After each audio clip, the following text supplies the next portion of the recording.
ஓம் ஸ்ரீ கருப்பசாமி. இப்போது இருக்கிற எல்லா பிரச்சனைகளும் ஆபத்துகளும் கஷ்டங்களும் தீர்ந்து போய் நீ சந்தோஷமாக வாழும்படி செய்யறதுக்காக தான் இதை கேட்க சொன்னேன். அப்பா கருப்பா, நீ தான் எனக்கு காப்பாத்துவ, துணையா இருப்பன்னு உன்னையே முழுசா நம்பிக்கிட்டு இருக்கேன். ஆனா என் வாழ்க்கையில பிரச்சனைகள் ஓயவும் இல்லை, தீரவும் இல்லை. தினமும் புதுசு புதுசா ஏதாவது ஒரு கஷ்டம் வந்துகிட்டு தான் இருக்கு. ஒரு பிரச்சனை தீர்றதுக்குள்ள அப்பாடான்னு கொஞ்சம் நிம்மதி பெருமூச்சு விடுறதுக்குள்ள இன்னொரு பிரச்சனையோ இன்னொரு கஷ்டமோ வந்துடுது. பண கஷ்டத்துல இருந்து, மன கஷ்டத்துல இருந்து, உடல் கஷ்டத்துல இருந்து எல்லாமே எனக்கு கஷ்டமாவே இருக்கேன்னு நீ கவலைப்படுறதெல்லாம் எனக்கு தெரியுமேன் தங்கமே. யார் கைவிட்டாலும் நீ செஞ்ச நன்மையும் தீமையும் நிச்சயமாக உன் பின்னாலேயே வந்துகிட்டு தானே இருக்குது. அதன்படிதான் இத்தனை நாட்களாக துன்பத்தை அனுபவித்த நீ இப்போது இன்பத்தை அனுபவிக்கும்படி நான் உனக்கு நல்லது செய்ய போறேன். நற்காரியங்கள் செய்வதற்கு ஒருபோதும் யோசிக்கவோ பயப்படவோ வேணாம். நன்மைதானே, யோசிக்காமல் எல்லாருக்கும் நன்மைகளை செய். ஆனா ஒருபோதும் நன்மைகளுக்கான பலன் கிடைக்கும்னு எதிர்பார்ப்போட எதையும் செய்யாதே என் செல்லமே. உண்மையாவே அடுத்தவங்களுக்காக மனம் வந்து பாவப்பட்டு உதவி செஞ்சா அது நல்லது. ஆனா இன்னைக்கு யாருக்காவது நம்ம உதவி செஞ்சா நாளைக்கு நமக்கு யாராவது உதவி செய்வாங்க. இன்னைக்கு இவங்களுக்கு நல்லது செஞ்சா நாளைக்கு நமக்கு நல்லது நடக்கும்னு எதிர்பார்ப்போடு எதையும் செய்ய வேணாம். எங்கு நீ நிராகரிக்கப்படுகிறாயோ அங்கிருந்துதான் உன் வெற்றியின் பாதை தொடங்குது. இன்னைக்கு நீ கஷ்டப்படுறனா இந்த கஷ்டத்தின் மூலமாக தான் உன் வாழ்க்கை அழகாக மாறும்படியும் உனக்கு நல்ல விஷயங்களை நான் நடத்துவேன். மனசுல எந்த குற்றமும் இல்லாம கவலையும் இல்லாம நல்ல செயல்களை மட்டுமே செய்து போகக்கூடிய ஆளாக இருந்துவிடு. இந்த உலகத்துல ஆச்சரியத்திலும் ஆச்சரியம் என்னன்னா, செத்த பிணங்களை பார்த்து சாக போகும் பிள்ளைகள் ஆடுவது போலதான். நீ பார்த்திருக்கிறாய் தானே. ஒரு மனிதன் இறந்துட்டானா அதுக்காக துக்கப்படுதலும் துயரப்படுதலும் எத்தனையோ இடங்கள்ல நடக்குது. ஆனா அதை பார்த்து ஆடுகிற கூட்டமும் அதை மகிழ்ச்சியாய் கொண்டாடுகிற கூட்டமும் கூட இங்க இருக்கிறத பார்க்கும்போது எனக்கே யோசனையாக தான் இருக்கு.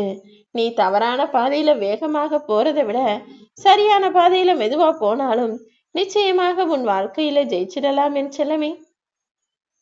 உனக்கு உரிமை இல்லாத இடத்துல போய் நீ எதையும் எதிர்பார்ப்பது தவறு. அவங்கதான் உனக்கு மரியாதை கொடுக்கல, மதிப்பளிக்கலன்னு தெரியுது தானே. அப்புறம் ஏன் எனக்கு உரிமை இருக்கு, நான் இதை கேட்பேன், நான் சொல்லுவேன்னு நீயாகவே போய் தேவையில்லாத பிரச்சனைகள்ல மாட்டிக்கிற. ஒருத்தரை மன்னிக்கிற அளவுக்கு நீ நல்லவனா இருக்கிறதெல்லாம் சரிதான். ஆனா தவறு செஞ்சுட்டாங்கன்னு தெரிஞ்சும் மீண்டும் அவர்களை நம்பக்கூடிய அளவுக்கு முட்டாளாக இருந்து விடாதே என் செல்லமே. நீ என் பிள்ளைங்கிற பொறுப்புலையும் என் பிள்ளைங்கிற உரிமையிலையும் தான் நான் ரொம்ப உரிமை எடுத்து உன்கிட்ட எல்லாத்தையுமே சொல்றேன். சில நேரங்கள்ல அடுத்தவங்களும் நமக்காக ஏதாவது செய்வாங்கன்னு எதிர்பார்ப்பதை விட உன் வழியில உனக்கானதை நீயே செஞ்சுக்கிட்டு தனியாக வாழ்வதுதான் சிறப்பானதாக இருக்கும்.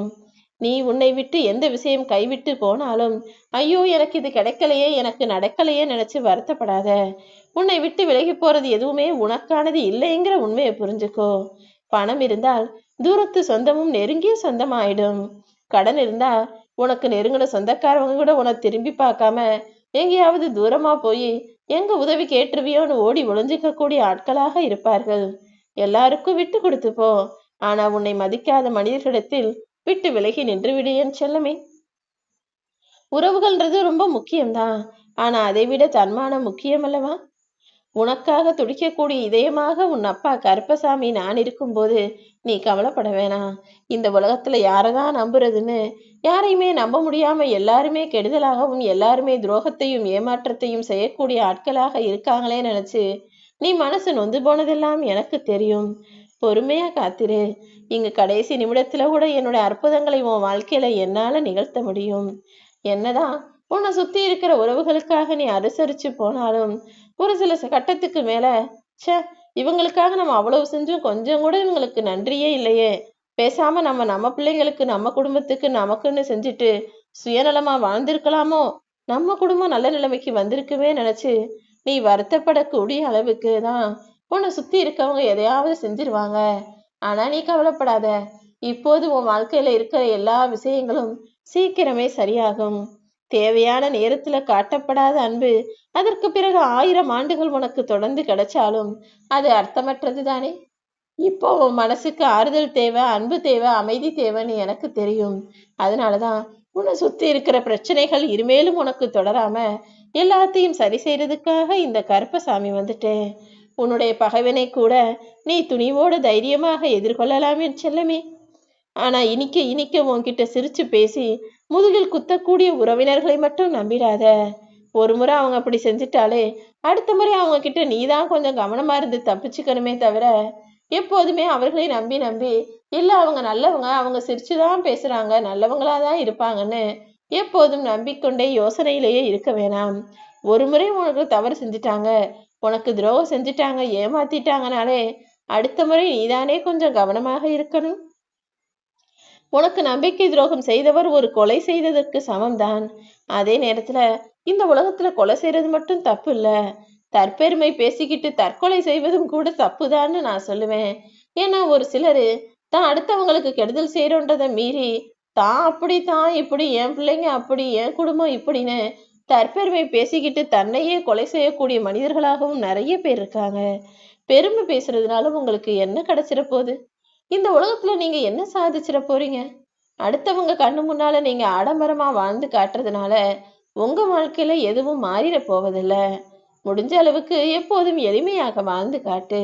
இந்த ஆஜானு பாகுவான கம்பீரமான கனகச்சிதமான தலை நிமிர்ந்து வாழக்கூடிய இந்த கருப்பசாமி அப்பா எப்போதாவது ஆடம்பரமாக இருந்து நீ பார்த்திருக்கியா? எப்போதும் எளிமைக்கு எளிமையாகத்தான் நான் இருப்பேன். என் பிள்ளைகளாகிய நீங்களும் அப்படியே வாழுங்க. தேவையான விஷயங்களை ஆசைப்படுங்க. ஆனா தேவைக்கும் அதிகமாக அனாவசியமான விஷயங்கள்ல ஆடம்பரமாக செலவு செய்ய வேணான்னு சொல்றதை கேட்டு நடந்துக்கோ என் செல்லமே. இலவசமாக கிடைக்கிற சொற்கள் தானே, நம்ம வாயி நம்ம நாக்கு நம்ம வார்த்தைகள்னு யார் மனசையும் எளிதில காயப்படுத்த வேணாம். ஏன்னா ஒரு நல்ல மனிதரின் மனதை நீ காயப்படுத்திட்டீனா அதற்கு பிறகு அவருடைய அன்பை நீ இழந்து விடுவாய். அது மட்டுமல்ல, நல்லவங்க மனசு கஷ்டப்பட்டுனா அது உன்னுடைய தலைமுறைக்கே கோடான கோடி பாவத்தை சேர்த்துவிடும் என் செல்லமே. அளவு கடந்த அன்பினால் வரும் கோபங்களை நீ புரிஞ்சு காட்டினா அப்புறம் அவங்கள விட்டு நீ பிரிஞ்சு போயிருவ.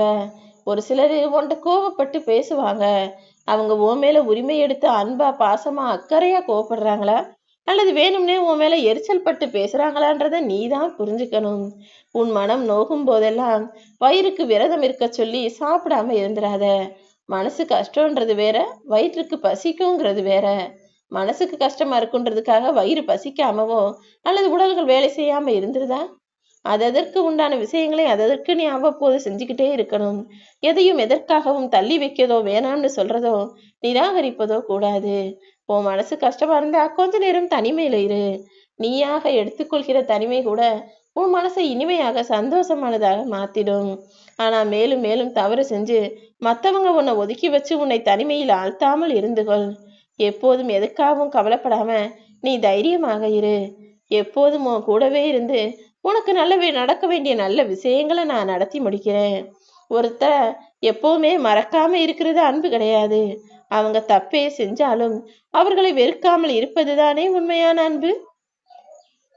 ஒரு சொல் பேச வேண்டிய இடத்துல தேவையில்லாம 2 சொற்களை செலவு செய்யாதே. எப்போதுமே எல்லா இடத்துலயும் அளவா பேசு, பொறுமையா பேசு, நிதானமா பேசு. அதன் மூலமாக உன்னை நோக்கி வர்ற ஆபத்துகள்ல இருந்தும் பிரச்சனைகள் இருந்தும் நீ சுலபமா தப்பிச்சுக்கலாம்.